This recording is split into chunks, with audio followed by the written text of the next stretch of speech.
Blanchflower, Dartmouth College, with us. Professor, you and I spoke this morning. We get closer to this debate and to this vote. Have you been surprised that yields have not moved within this debt debate?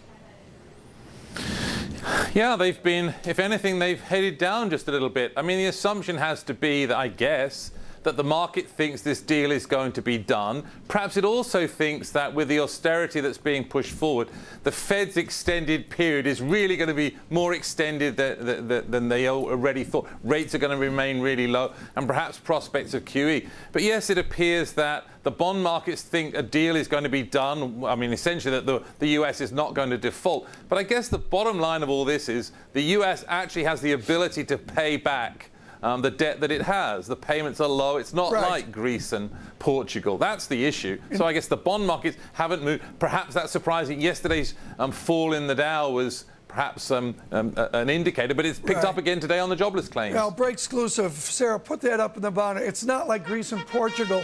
Look at this over here, folks. This is yen the last 4 days. Here's that stronger Japanese yen. What will the house do? Celebration. Here's more angst. And then this is the, let's call it the Boehner move, as we see Japanese yen weaker, dollar a bit stronger as we go into discussion on the floor of the House through the afternoon. Bring up dreaded first chart, and let's talk to an austere Blanchflower. This is United Kingdom GDP. United Kingdom, once Blanchflower was austere, but you and Adam Posen and others say austerity not working. Look at this chart. You can see it roll over on the right side, and that is that GDP slowdown in the United Kingdom off of austerity.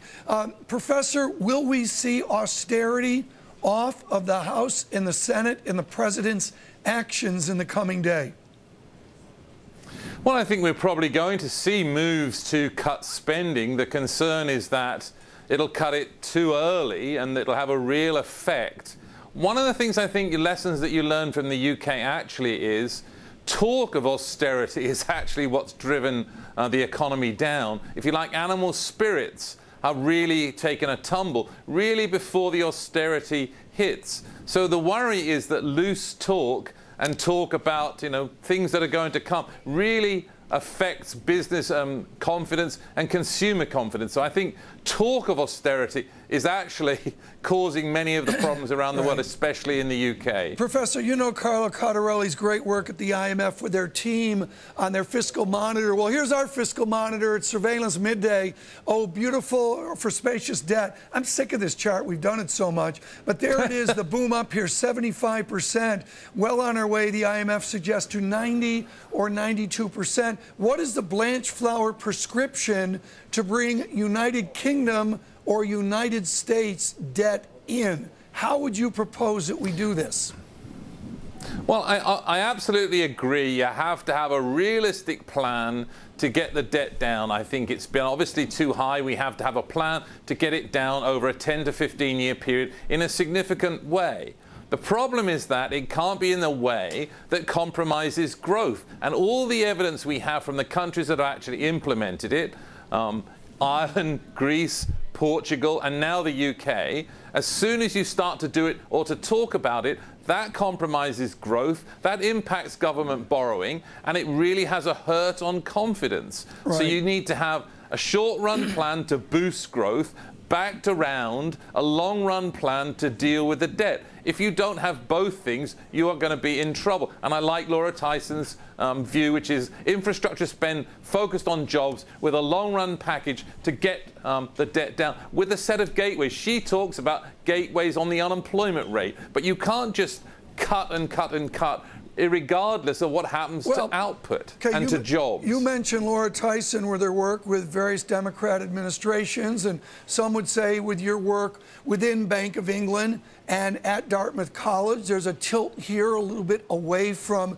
Republicans. Bring up the number, which this is from Jeff Mirren. We're going to do this again in the show, but I'm doing it right now. Let's go libertarian on David Blanchflower. 9.2% share of federal taxes by the middle quintile. The top fifth, the top quintile, pays 68.9% of taxes. Does Blanchflower suggest we have to raise taxes as well?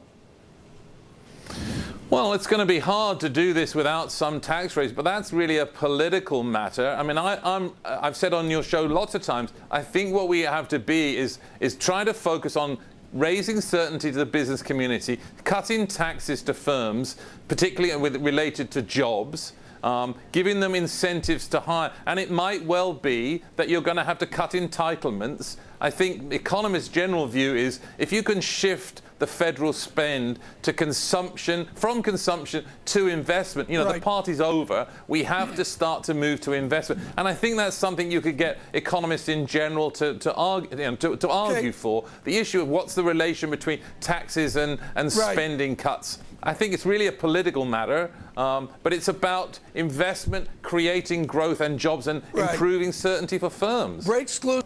Danny, let's talk about this shift from consumption to investment. Bring up the long-term view here of investment. We've shown it many times before. Slope matters, semi-log chart, nice straight line, nice contained, it's beautiful, and then something happened. How do you restart investment? What do the textbooks say is the best way to jumpstart investment that leads to jobs? Well, I guess John Maynard Keynes, I guess, gave us a pretty good insight into it, which is that infrastructure spend focused particularly on worthwhile activity. Even if it isn't, it has positive aspects to it.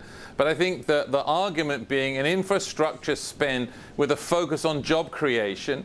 The way I like to explain to my students is think of two ways to go. You could build more houses or you could refurbish existing houses. Refurbishing houses is a much more job-creating activity. So it's activity that's investment spend focused on jobs, because we have a really big problem in job creation in the United States. So we've got to give firms incentives to hire and to invest, and we have to improve the levels of uncertainty, which this Congress is just making so much worse. I would suggest from 1787 or thereabout, that you were just starting your teaching career at Dartmouth then, that there has been an infrastructure bank attitude within this nation. What happened? I as a child, went out the interstate highway to, I think, Iowa. Danny, Iowa's in the middle of the country, to Iowa. Right, okay, got it. The road stopped. Ike Eisenhower's infrastructure stopped. Why can't we get that imagination again?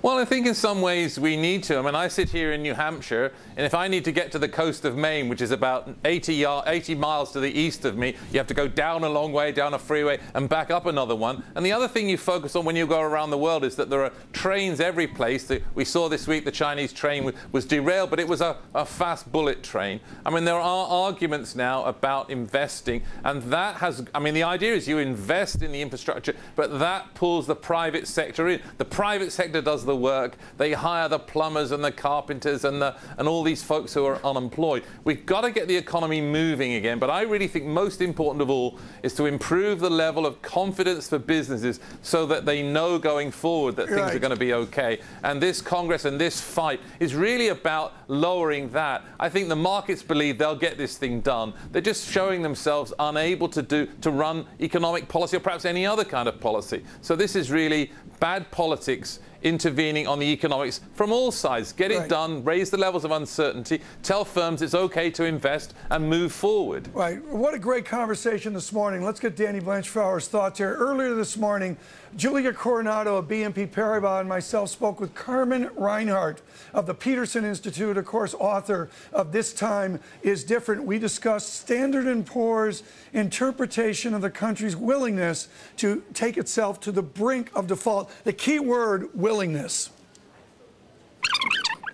I cannot emphasize enough that when you look at the broad international history of default, defaults are extreme events. They're the last resort. You try to fight it. You try to do everything you can. But in the end, it's usually about not being able to pay. This is very different from the flavor we're getting out of Washington right now. This is my key insight of the day. And I also, there I am, I'm over there. That was my fault. 8 people told me, hey, stupid, go to camera 3, and I didn't. This is misconduct. Yeah, give me at least, yeah, there it is, 2-minute minor. Okay, This is a big deal.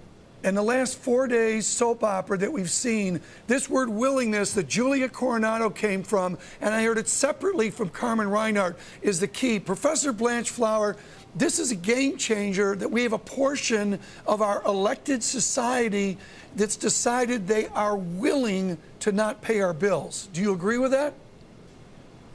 Yes, I think willing's the right word. I mean, the reality is we are actually able to pay them. Nobody disputes that we can pay off, the government can pay its bills, it can go to auctions and borrow, the Treasury can borrow money at under 3%. Greece and Ireland are in double digits, they can't do that. So this is willing, being willing to take yourself towards a default when there is no necessity at all to do so. I think the word willing when the country is able to pay, but you're willing a default onto the table, which should never be there. We should not even be discussing it. I mean, since 1940, we've raised the debt ceiling 104 times, apparently, and 74 times in the last 50 years as a matter of course, as a no-brainer. What are they doing? Within that, within this idea of willing, what would you suggest the president should do? What is the leadership, with your experience at Bank of England, what would you suggest the executive branch should do to move the dialogue forward in the coming 3 or 4 days?